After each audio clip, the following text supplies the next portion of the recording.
긴박하게 요청되는 하나님 나라 복음이라는 제목으로 우리 함께 말씀을 나누겠습니다. 여러분, 복음서를 보면 예수님의 그 대부분의 사역이 갈릴리에서 이루어지고 그리고 예루살렘으로 가는 여정은 짧게 이렇게 나옵니다. 그런데 누가복음만 특이하게 이 갈릴리에서 예루살렘으로 가는 그 여정이 중심부가 되어서 굉장히 길게 나오는 것을 우리는 볼 수가 있습니다. 9장부터 19장까지가 예루살렘으로 가는 여정입니다. 9장 51절에서 예루살렘으로 가는 여정이 시작이 됩니다. 예루살렘을 향하여 올라가기로 굳게 결심하시고, 여기서 굳게 결심하시다라는 말을 직역하면 얼굴을 고정하셨다라는 말입니다. 예수님께서 이제 완전히 집중하시는 겁니다. 시선을 고정하시고 예루살렘에서 이루실 그 출애굽, 새 출애굽, 엑소더스, 하나님 나라를 가져오는 십자가와 부활의 그 사역에 이제 완전히 몰두해서 집중해서 예루살렘으로 가시겠다라는 것입니다. 그 여정을 떠나신 거예요. 그런데 이 일을 위해서 예수님께서 무엇을 하시죠? 바로 제자들을 보내십니다. 가장 먼저 하시는 게 바로 제자들을 보내시는 거예요. 하나님 나라 이 확장 사역을 고고하게, 당당하게 홀로 감당하시는 것이 아니라 제자들을 보내셔서 함께 하십니다. 지금까지 제자들은 뒷자리에 탄 승객과도 같았습니다. 운전은 예수님이 알아서 다 하시고요. 이전까지 제자들도 함께 있기는 했지만 뒷자리에 앉아서 결정은 예수님이 다 하시고, 번거로운 일도 예수님이 다 하시고, 모든 결정들, 모든 어려운 일들 예수님이 다 해결하시면서 가셨습니다. 뒷자리에만 있었습니다. 그래서 뒤에서 우쭐하면서 이렇게 있었던 거죠. 그런데 이제 예수님께서 말씀하시는 거예요. 제자들에게 이제 너희들이 직접 가서 해봐라 이야기하시는 겁니다. 제자들이 기분이 어땠을까요? 네, 우리끼리요? 우리더러요? 아마 이런 마음이 들었을 겁니다. 그렇게 예수님께서 제자들을 이렇게 보내십니다. 이 12제자를 보내시는 이야기는 공간복음에 전부 다 나옵니다. 마태, 마가, 누가복음에 다 나오는데, 근데 오늘 말씀 보면 70인을 보냅니다. 70인의 제자를 보내는데 이거는 특별히 특이하게 여기 누가복음에만 이렇게 나와 있습니다. 오직 누가복음에만 이 바로 전장에 12제자를 보내시거든요. 그러고 나서 또 다른 제자들 70인을 보내는 것을 오늘 우리는 볼 수 있습니다.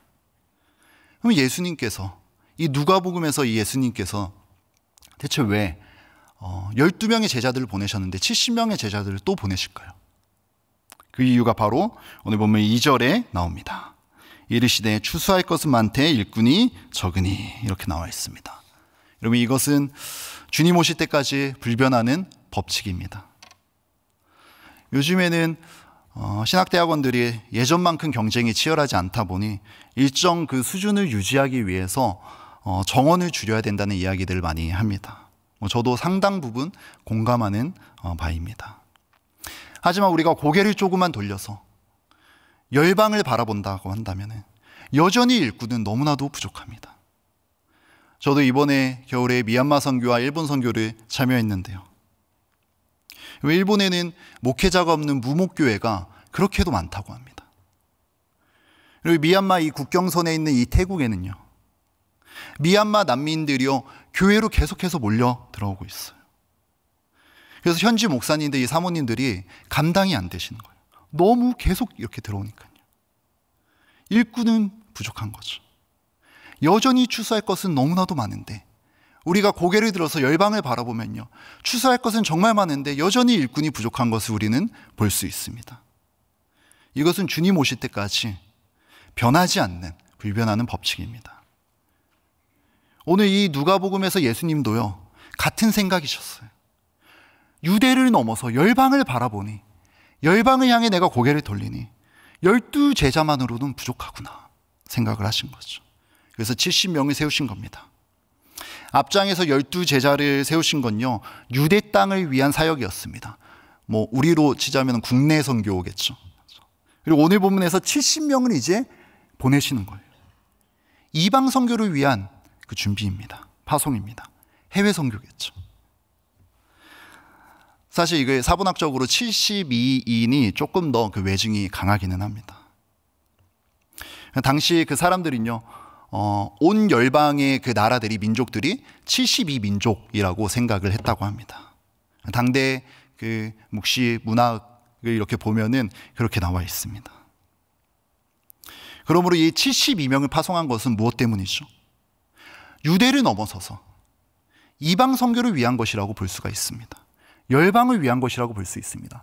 온 세상을 위한 것이라고 볼 수 있습니다. 이 모든 하나님이 지으신 창조 세계를 위한 것이라고 볼 수 있습니다. 그런데 예수님께서 어떻게 보내십니까? 이 72명을 둘씩 짝지어서 이렇게 보내십니다. 이것을 통해서요, 우리는요, 명확히 더 알 수 있는 것이 무엇이냐면요, 바로 이것은요, 증인의 숫자이기도 하지만 사실은 더 중요하게 사도행전에서 안디옥 교회가 이방의 선교사를 파송할 때 어떻게 보냅니까? 둘씩 짝지어서 보내지 않습니까? 바울과 바나바, 바울과 실라, 그리고 바나바와 마가, 이렇게 물론 아마 팀으로 갔을 겁니다. 근데 그렇게 둘씩 짝지어서 보냅니다. 72명을 세워서 둘씩 짝지어서 보낸다는 말은 이 복음이 유대만을 위한 복음이 아니라는 거예요. 이 복음이 열방을 위한, 이방을 위한 복음이라는 것입니다. 거기에 대한 관심을 누가와 예수님이 누가복음에서 보여주고 있는 것입니다.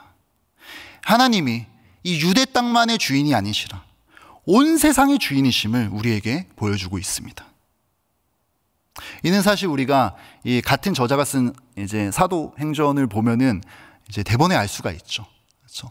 거기서 이제 이방 선교가 계속해서 펼쳐지는 것을 볼 수 있지 않습니까? 그러니까 누가의 관심이 거기에 있는 것이에요. 그렇기 때문에 이 누가가 70인 파송을 유일하게 적고 있는 것입니다. 그러면 이들을 보내셔서 무엇을 선포하라고 하시는 걸까요? 이들을 왜 열방 가운데 보내시는 걸까요? 보내신 이유가 무엇이죠? 바로 9장 2절과 오늘 보면 10장 11절에 명확하게 나옵니다. 뭐냐면 바로 하나님 나라를 선포하게 하기 위함이었습니다. 이것이 여러분 우리가 우리의 일상으로 보냄받은 유일한 이유입니다. 이것이 우리가 이 땅에 살아가는 이유입니다. 우리에게 숨이 붙어있는 이유인 거죠. 우리가 구원받은 유일한 이유고, 이것을 하는 우리의 삶의 양상은 다 다를 수 있지만 이것이 우리의 삶의 유일한 목적이어야 합니다. 하나님의 나라를 말로 선포하고 삶의 모습으로 드러내는 것, 이것이 이 제자들이 70인 제자들이 보냄받은 목적이었고, 그리고 우리가 보냄받은 이유이기도 합니다.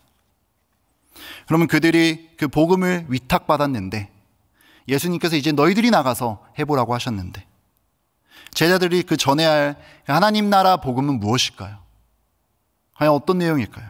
6절에 이렇게 나옵니다. 6절을 우리 같이 한번 읽어보겠습니다. 6절 말씀 읽어보겠습니다. 어느 집에 들어가든지 먼저 말하되 이 집이 평안할지어다 하라. 72명이 둘씩 짝지어서 보면 이제 축호전들을 가는 거죠. 가가호호 이렇게 집집마다 축호전들을 갑니다. 축호전들을 가는데 들어갈 때마다 반드시 이걸 전해야 된다라고 말씀하시면서 이 말씀을 하시는 거예요. 이 집이 평안할지어다. 이걸 전해야 된다. 여러분 누가복음에서 이 메시지는요 수도 없이 나옵니다. 사가랴의 그 창가에서도 나오고요. 예수님의 탄생 기사에서도 나오고요. 부활하신 후에 예수님께서 제자들에게 뭐라고 말씀하시죠? 너희에게 평강이 있을지어다. 사도행전에서 베드로가 고넬료에게 화평의 복음을 전하지 않습니까? 제자들이 반드시 전해야 할 복음이 바로 이 주의 평화였습니다. 그런데 여러분 예수님이 반드시 전하시는 그 복음은 무엇이었죠? 같은 말인데요. 바로 주의 은혜입니다. 주의 은혜의 해를 전파하게 하려 하심이라. 주의 평화, 이 평화와 주의 은혜, 이 은혜는 누가복음에서 동일한 뜻으로 자주 사용이 됩니다. 우리 누가복음 4장 18절부터 19절 말씀을 우리 같이 한번 봤으면 좋겠습니다. 예수님께서 오셔서 우리에게 전해주신 그 복음의 말씀입니다. 우리 함께 한 목소리로 읽어보겠습니다. 시작. 주의 성령이 내게 임하셨으니 이는 가난한 자에게 복음을 전하게 하시려고 내게 기름을 부으시고 나를 보내사 포로된 자에게 자유를, 눈먼 자에게 다시 보게 함을 전파하며 눌린 자를 자유롭게 하고 주의 은혜의 해를 전파하게 하려 하심이라 하였더라. 아멘. 예수님이 누가복음에서 전하신 하나님 나라의 복음입니다. 바로 좋은 소식입니다. 이것은 이 말씀을 보면 여러분 알 수 있지만 어둠의 권세 안에 묶여있던, 포로되어 있던 그 자들이 풀려나는 복음입니다. 그래서 이제 새로운 권세 아래로 들어가는 거죠.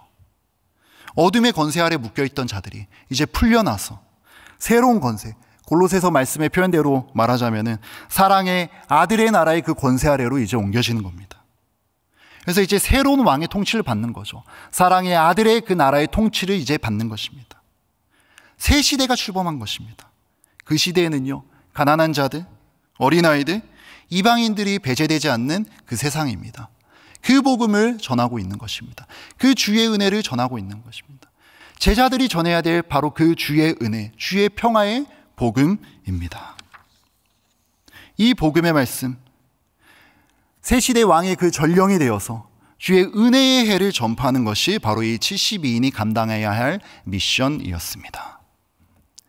이 복음을 전할 때 여러분, 분명히 영접하는 자들도 있지만 배척하는 자들도 있을 수밖에 없습니다. 8절에 보면 영접하는 자들이 나옵니다. 그들이 영접하거든 너희 앞에 차려놓은 것을 먹으라 라고 나옵니다. 참 희한한 말씀 같습니다. 이방인들이 이제 영접하지 않습니까? 이제 복음을 전하면 영접을 합니다. 그러면은 먹을 것을 차려놓으면 반드시 그것을 먹어야 한다라고 이야기를 합니다. 이게 뭐 그렇게 중요하길래 여기 말씀이 이렇게 나와 있지 우리 생각할 수도 있습니다. 그런데 당시에는 이게 어떤 선교입니까? 이방 선교이지 않습니까? 유대인들이 이방인들과 밥상을 같이 하지 않았습니다. 속되다고 생각을 했죠. 이 정결법을 반드시 지켜야 됐습니다. 이 정결법을 지키는 것이 자신들의 그 정체성의 표시라고 생각을 했습니다. 그런데 함께 먹으라는 거예요.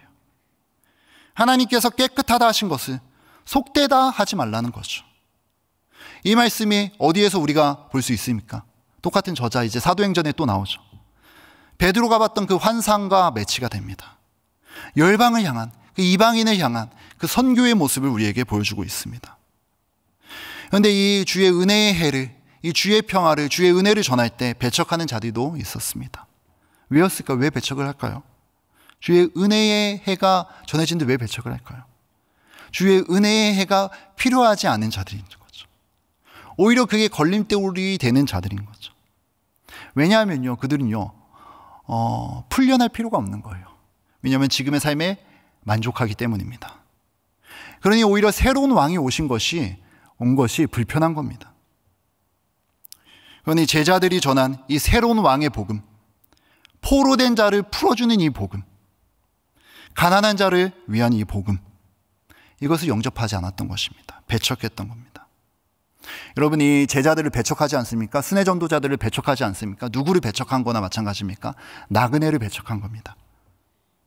그리고 이것은 바로 앞장에 나와 있는 어린아이를 배척한 것과 마찬가지입니다. 왜냐하면 이 누가복음에서 이 어린아이들은요 70인 제자와 동일시하는 인물입니다.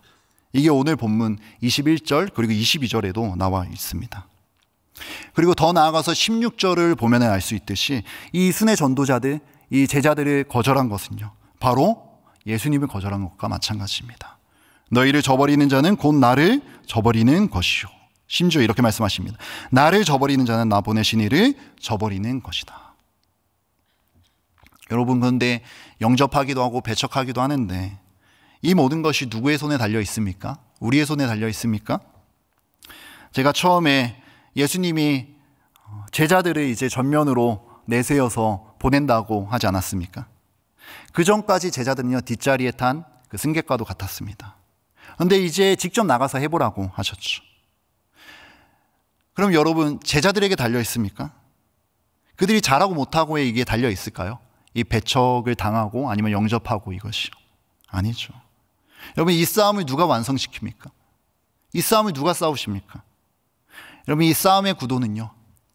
바로 권세와 권세와의 싸움입니다. 흑암의 권세와 어둠의 권세, 그리고 하나님의 권세와의 싸움입니다. 우리와 그 권세와의 싸움이 아니라요. 우리는 그 흑암의 권세 밑에서 있다가 풀려나서 새로운 권세 아래로 들어간 거죠. 그렇기 때문에 우리가 나가서 전하지만 이 싸움은 흑암의 권세와 하나님의 권세 간의 싸움입니다. 우리에게 달려있는 것이 결코 아닙니다. 18절입니다. 예수께서 이르시되 사탄이 하늘로부터 번개같이 떨어지는 것을 내가 보았노라. 예수님께서 말씀하십니다. 예수님께서 종말론적인 그 승리의 모습을 미리 보시고 예견하시고 제자들에게 말씀해 주시는 거예요. 십자가 부활을 통해서 사탄을, 이 죄를 격퇴하시고 결정적인 승리를 이루시죠. 그리고 하나님이 통치하시는 새로운 시대를 이제 여시는 거예요. 결국에는 마지막 최종 그 완성 승리를 하실 것입니다. 우리에게 달려있는 것이 아닙니다. 그렇기 때문에 20절에 이렇게 이야기하고 있는 겁니다. 20절 말씀처럼 사탄이 패배할 것을 보여주는 이 징조에 불과한 너희의 그 축기 사역을 하면서 막 기뻐하지 않습니까? 이제 가서 예수님한테 막 말합니다. 우리가 이런 사역도 했습니다. 기뻐하는데 그 이 땅의 그 승리들 때문에 그 징조에 불과한 그 축기 사역 때문에 기뻐하지 마라. 그 징조가 아니라 사탄의 결정적인 패배를 가져오는 하나님 나라로 인해서 너희가 기뻐하라. 이렇게 이야기를 하고 있습니다. 저는 오늘 말씀에서 두 가지 적용점을 한번 생각을 해봤습니다. 첫 번째는요, 여러분, 오늘 본문 전체에서 흐르는 그 분위기가 어떤지 아십니까? 그 전체적인 뉘앙스가 있지 않습니까? 어떤지 아십니까? 바로 긴박감입니다. 굉장히 긴박함을 우리에게 보여주고 있습니다. 전대나 배낭이나 신발을 가지지 말며 아무에게 문안도 하지 말라고 나와 있습니다. 하나님 나라 복음을 전하는 것이 굉장히 긴급하고 엄중하다라는 거예요. 그렇게 요청이 되고 있다라는 거예요. 때를 얻든지 얻지 못하든지 전해야 한다는 겁니다. 가감없이 전해야 한다는 거예요. 저도 이 말씀을 준비하면서 또 말씀을 전하는 자로 살아가고 있는데 굉장히 큰 도전이 되었습니다.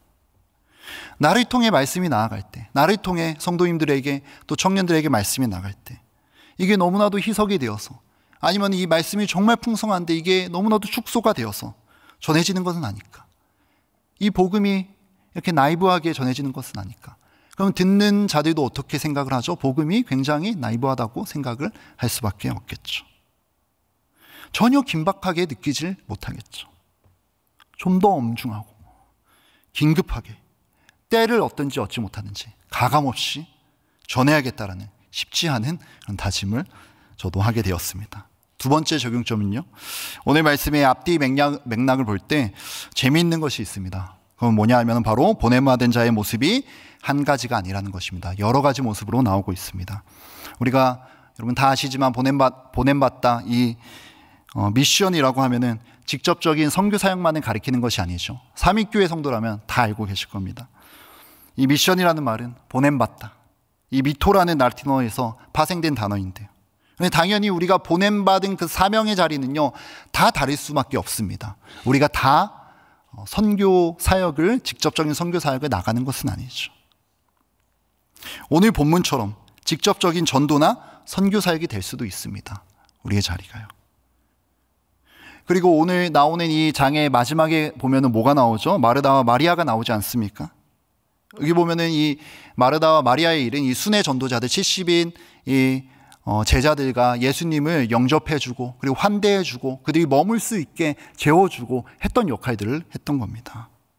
마르다는 이 디아코니아, 섬김의 사역을 했고요. 마리아는 이 배움의 사역을 했던 것입니다. 이렇게 보냄받은 자리가 다 다릅니다.